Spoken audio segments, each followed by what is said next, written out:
Assalamualaikum warahmatullahi wabarakatuh. Alhamdulillah rabbil alamin wa bihi nasta'inu ala umuri dunya wa din wa ala alihi wa sahbihi ajma'in. Amma ba'du. Alhamdulillah pada kesempatan kali ini kita bisa bertemu kembali dalam pembahasan tentang pelajaran fikih kelas 9. Untuk pembahasan kali ini tentang masalah ibadah kurban.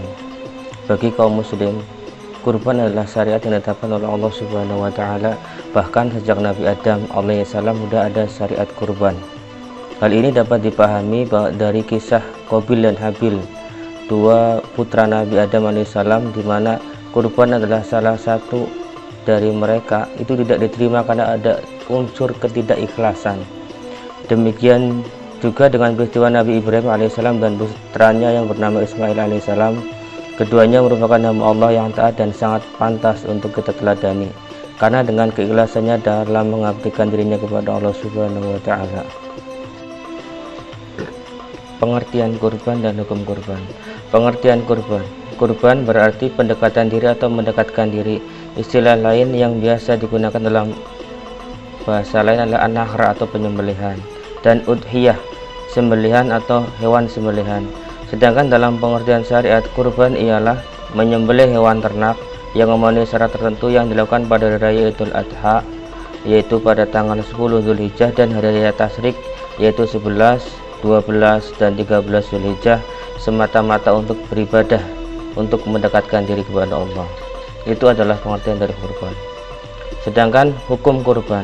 Hukum kurban, hukumnya adalah sunnah muakkad bagi orang yang memenuhi syarat. Adapun syarat-syaratnya, yang pertama adalah Islam, merdeka, bukan hamba, balik, berakal, dan mampu untuk berkurban. Hukum kurban bisa menjadi wajib jika dalam bentuk kurban nazar atau janji, baik dalam hal yang sunnah maupun yang mubah.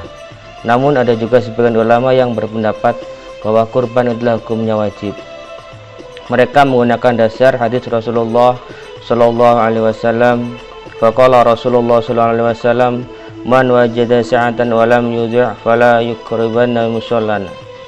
Rawahu Ahmad wa Ibnu Majah. Yang artinya, Rasulullah Shallallahu Alaihi Wasallam bersabda, barang siapa yang memiliki kemampuan tetapi dia tidak berkurban, maka janganlah dia menghampiri tempat salat kami. Hadis riwayat Ahmad. Namun menurut sebagian jumhur ulama Syafi'iyah, bahwa hukum kurban adalah sunnah muakkad bagi yang mampu dan memenuhi syarat. Dalam pandangan Islam, orang yang telah mampu tetapi tidak melaksanakan kurban, maka dikategorikan orang yang tercela, bahkan sangat dibenci oleh Rasulullah Shallallahu Alaihi Wasallam. Hal ini sebagaimana firman Allah dalam surat Al-Kautsar, Bismillahirrahmanirrahim, Inna a'tainakal kautsar washolli lirabbika wanhar inna syani'aka huwal abtar. Yang artinya, sesungguhnya kami telah memberikan kepada nikmat yang sangat banyak, maka dirikanlah sholat karena Tuhanmu dan berkorbanlah. Sesungguhnya orang-orang yang membenci kamu dialah yang terputus. Quran surat Al-Kautsar ayat 2. Dalam hadis Nabi Rasulullah Shallallahu Alaihi Wasallam juga bersabda, kutiba alayyal an-nahru wa laysa biwajibin bikum, rawahu ad-Darqutni. Yang artinya Rasulullah Shallallahu Alaihi Wasallam telah bersabda, aku diperintahkan menyembelih kurban, dan kurban itu sunnah bagimu. Hadis riwayat Darqutni. Untuk pembahasan selanjutnya tentang sejarah singkat terjadinya ibadah kurban. Di dalam Al-Quran telah terdokumentasi secara nyata ketika Nabi Ibrahim alaihissalam bermimpi menyembelih putranya yang bernama Ismail alaihissalam sebagai persembahan kepada Allah Subhanahu wa taala. Mimpi itu kemudian diceritakan kepada Nabi Ismail, dan setelah mendengar cerita itu, dia langsung meminta agar sang ayah melaksanakan sebuah mimpi yang telah ia yakini benar-benar datang dari Allah Subhanahu wa taala. Sebagaimana firman Allah, Bismillahirrahmanirrahim, falamma balagha ma'ahu sa'ya qala ya bunayya inni ara fil manam anni adbahuka fandur madza tara. Qala ya abati if'al ma tu'maru satajiduni insyaallah minas sabirin. Yang artinya, maka tatkala anak itu sampai pada umur yang sanggup berusaha semata-mata bersama-sama Ibrahim berkata, hei anakku, sesungguhnya aku melihat dalam mimpi bahwa aku menyembelihmu, maka pikirkanlah apa pendapatmu. Ia menjawab, Hai bapakku, kerjakanlah apa yang diperintahkan kepadamu, insyaallah kamu akan mendapati termasuk orang-orang yang sabar. Quran Surat As-Saffat ayat 102. Hari berikutnya Nabi Ibrahim alaihissalam dengan segala keikhlasan hati merendahkan diri untuk disembelih oleh ayahnya sebagai persembahan kepada Allah Subhanahu wa taala dan sebagai bukti ketaatannya Nabi Ibrahim alaihissalam kepada Allah. Mimpi itu dilaksanakan. Tidak lama setelah itu Ibrahim dan Ismail menuju lokasi penyembelihan sesuai dengan mimpi Ibrahim, di mana lokasinya terletak di kota Mina, Mekah Al-Mukarramah. Dalam perjalanannya menuju lokasi tersebut, setan datang sebanyak 3 kali menggoda Nabi Ibrahim untuk mengurungkan niatnya. Tidak lama setelah itu Ibrahim dan Ismail menuju lokasi penyembelihan sesuai dengan mimpi yang ada. Lokasinya terletak di Mina, Mekah. Dalam perjalanan menuju lokasi tersebut, setan datang 3 kali menggoda Nabi Ibrahim dengan berbagai tipu daya agar mengurungkan niatnya untuk menyembelih Ismail.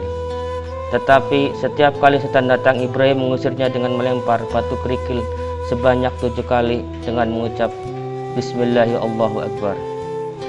Peristiwa itu dipraktekkan dalam ibadah haji sebagai hal yang wajib haji, yakni dalam bentuk melempar jumroh.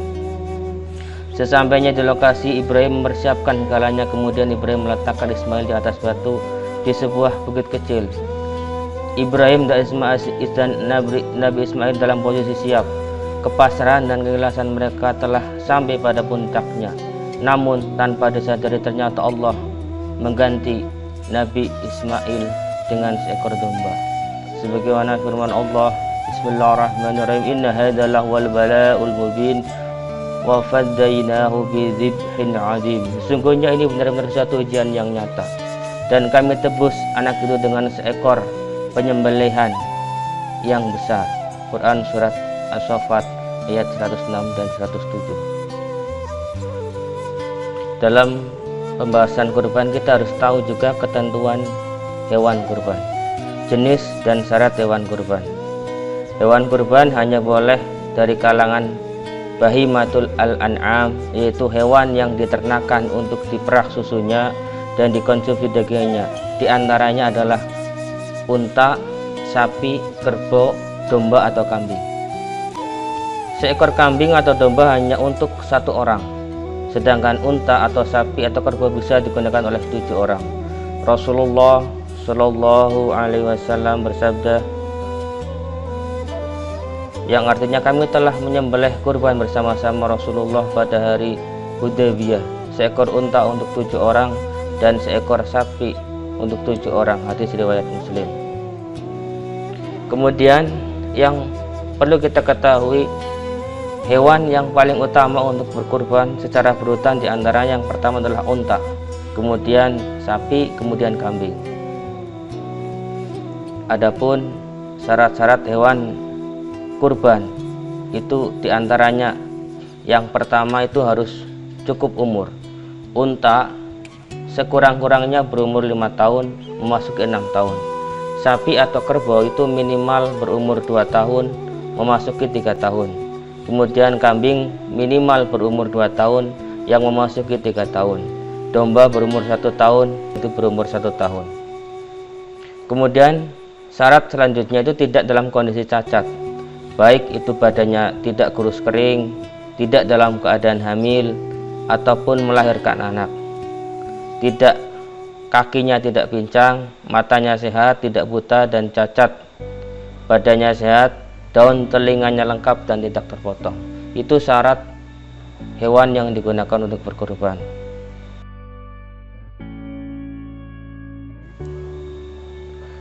Perlu kita ketahui juga waktu penyembelihan hewan kurban. Waktu yang pertama penyembelihan hewan kurban adalah pada hari raya Idul Adha, yaitu tanggal 10 Dzulhijjah setelah dilaksanakannya sholat Idul Adha. Kemudian waktu yang selanjutnya yaitu pada hari raya Tasyrik, yaitu tanggal 11, 12 dan 13 Dzulhijjah. Ini waktu yang dilaksanakan untuk penyembelihan hewan kurban. Selain waktu itu maka dihukumi sebagai penyembelihan biasa.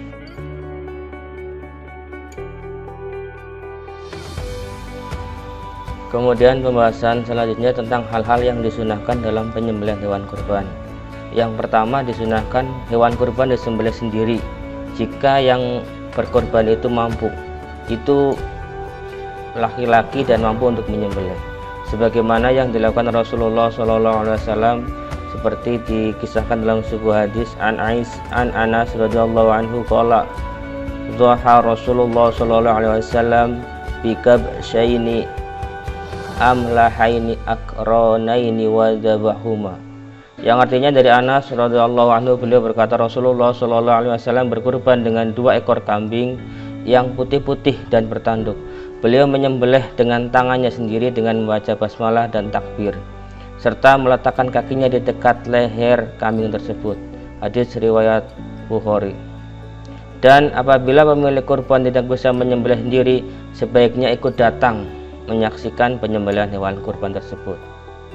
Kemudian yang kedua yang disyariatkan bagi orang yang berkurban, bila telah masuk bulan Dzulhijjah, untuk tidak mengambil rambut dan kuku hingga hewan yang dikurbankan itu disembelih. Dalam hadis yang diriwayatkan oleh Ummu Salamah radhiyallahu anha, dia berkata Rasulullah SAW bersabda, "Idza dakhala al-'ashru wa arada ahadukum ayyudhiya fala yadkhud min sya'rihi wala min azfarihi syai'an hatta yudhi." Artinya, apabila telah masuk 10 hari pertama bulan Dzulhijjah dan salah seorang kalian hendak berkurban, maka janganlah dia mengambil rambut dan kukunya sedikit pun hingga dia menyembelih kurbannya. Hadis riwayat Muslim. Larangan ini dalam hadis ini berdampak apabila kita langgar maka menjadi makruh. Jadi usahakan ketika kita mau berkurban itu menunda dulu apabila kita memotong rambut, kuku sebelum hewan itu disembelih, sampai dengan hewan itu disembelih. Kemudian yang ketiga, kesunahan dalam berkurban adalah daging kurban sebaiknya dibagikan kepada fakir miskin dalam keadaan mentah. Jadi berbeda dengan akikah. Kalau akikah itu dalam keadaan matang, sedangkan kalau kurban itu dalam keadaan mentah. Dengan ketentuan 1/3 untuk yang berkurban dan keluarganya, 1/3 untuk fakir miskin, dan 1/3 untuk hadiah kepada masyarakat sekitar atau disimpan agar sewaktu-waktu bisa dimanfaatkan.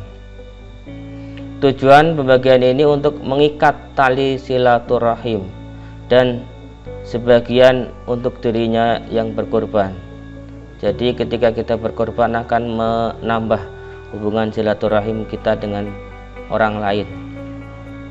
Allah Subhanahu wa taala berfirman, Bismillahirrahmanirrahim, liyashhadu manafi'u lahum wa yadhkuru ismallahi fi ayyamin ma'lumat ala ma razaqahum min bahimatil an'am fakulu minha wa at'imul ba'isal fakir, yang artinya supaya mereka menyaksikan berbagai manfaat bagi mereka dan supaya mereka menyebut nama Allah pada hari yang telah ditentukan atas rezeki yang Allah telah berikan kepada mereka berupa binatang ternak, maka makanlah sebagian darinya dan sebagian lagi diberikan untuk dimakan oleh orang-orang yang sengsara dan fakir. Quran Surat Al-Hajj ayat 28.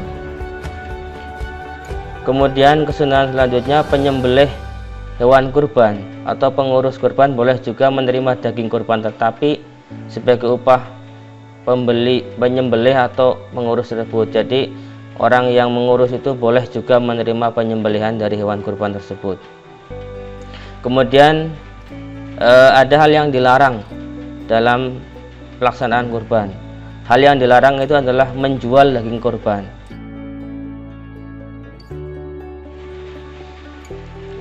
Tata cara penyembelihan hewan kurban. Adapun yang perlu kita ketahui dalam tata cara penyembelihan hewan kurban itu, yang pertama, hewan yang akan dikurbankan dibaringkan ke sebelah rusuk yang kiri dengan posisi mukanya menghadap ke arah kiblat, diiringi dengan membaca doa Rabbana taqabbal minna innaka antas samiul alim. Kemudian yang kedua, penyembelih meletakkan kakinya yang sebelah di atas leher hewan agar hewan itu tidak menggerakkan kepalanya atau meronta. Yang ketiga, penyembelih melakukan penyembelihan sambil membaca Bismillahirrahmanirrahim dengan nama Allah, Allah Maha Besar. Dapat pula ditambah dengan sholawat atas Nabi Muhammad. Para penonton yang menyaksikan kurban itu juga turut memeriahkan dengan membacakan takbir Allahu Akbar. Kemudian yang keempat, tata caranya penyembelihan hewan kurban dengan membaca doa supaya kurban diterima oleh Allah, yaitu Allahumma minka wa ilaika Allahumma taqabbal min. Disebutkan nama orang yang berkorban, artinya ya Allah, ini adalah darimu dan akan kembali kepadamu. Ya Allah, terimalah korban dari. Jadi disebutkan namanya korban dari siapa.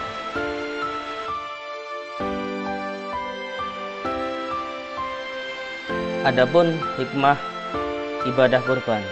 Ibadah kurban selain bertujuan mendekatkan diri kepada Allah dan memperoleh ridhonya, juga sebagai ibadah sosial.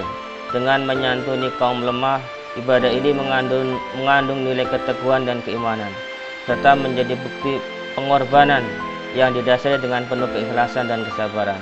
Di antara hikmah kurban di antara lain, yang pertama, pengamalan dan pelaksanaan perintah Allah. Kemudian yang kedua, mendidik jiwa ke arah takwa dan mendekatkan diri kepada Allah Subhanahu wa taala.